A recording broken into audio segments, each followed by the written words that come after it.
জঙ্গলের গভীরে থাকত মামা আর ভাগিনা।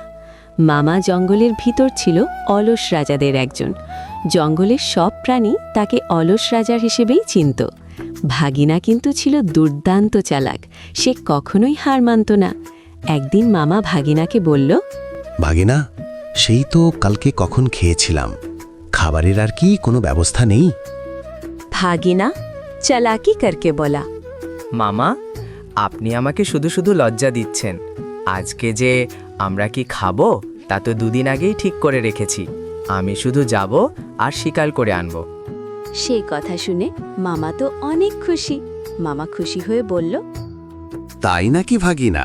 সেজন্যই তো বলি, ভাগিনা আমার 1 পিস, পরে না শুধু 3 পিস। যা ভাগিনা, শিকারটা করে আন, ফিকা তো লাগবে ভাব। ঠিক আছে মামা, আপনি গোসল করে খাওয়ার জন্য রেডি হন। আমি শুধু শিকার করব আর আসব, চিন্তা করার দরকার নেই। ঠিক আছে, তুই শিকার করতে যা, আমি গোসল করে খাওয়ার জন্য রেডি হচ্ছি। ভাগিনা শিকার করতে বের হয়ে গেল।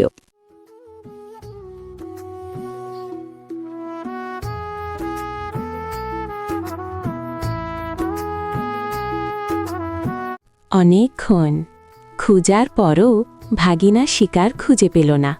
ভাগিনা গম্ভীর হয়ে বলল, না না না, আজ তো একটাও শিকার দেখতে পেলাম না।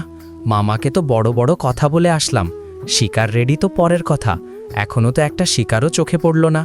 মামা যায় কি বলবো, একটা তো কিছু বলতেই হবে, না হলে তো আমাকেই খেয়ে ফেলবে। না, গুহার দিকে যেতে হবে। ভাগিনা মন খারাপ করে গুহার দিকে যেতে লাগল।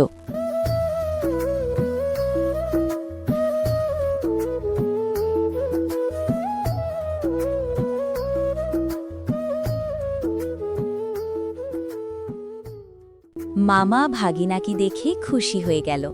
ভাগিনার মুখে কিছু না দেখে মামা বলল, কি রে ভাগিনা, তোর নাকি শিকার রেডি? এত লেট কেন? আর তোর মুখে শিকার কই?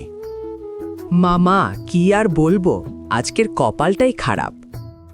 কেন রে ভাগিনা, কি হয়েছে আজকে? বলো তো শুনি। মামা, আজকে তো শিকারের অভাব নেই, কিন্তু এতগুলো শিকারের মধ্যে কাকে শিকার করব দাঁড়িয়ে ভাবছিলাম।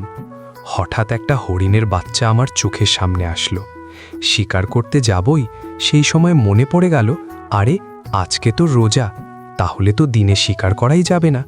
সেজন্য মামা হরিণের বাচ্চাটাকে ছেড়ে দিলাম।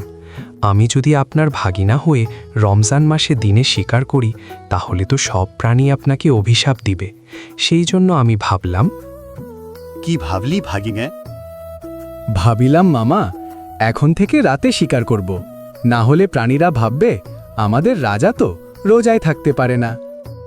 ঠিক করছিস ভাগিনা, তাহলে তো আমার সম্মানে চলে যেত। আমি তো ভাবিনি যে আজকে রমজান। ঠিক আছে, আজ থেকে রাতে শিকার করবি। ঠিক আছে মামা, যা আপনি বলেন। ভাগিনা চালাকি করে বেঁচে গেল। বন্ধুরা, গল্পটি ভালো লাগলে লাইক, কমেন্ট, শেয়ার করে সাবস্ক্রাইব করে পাশে থাকুন।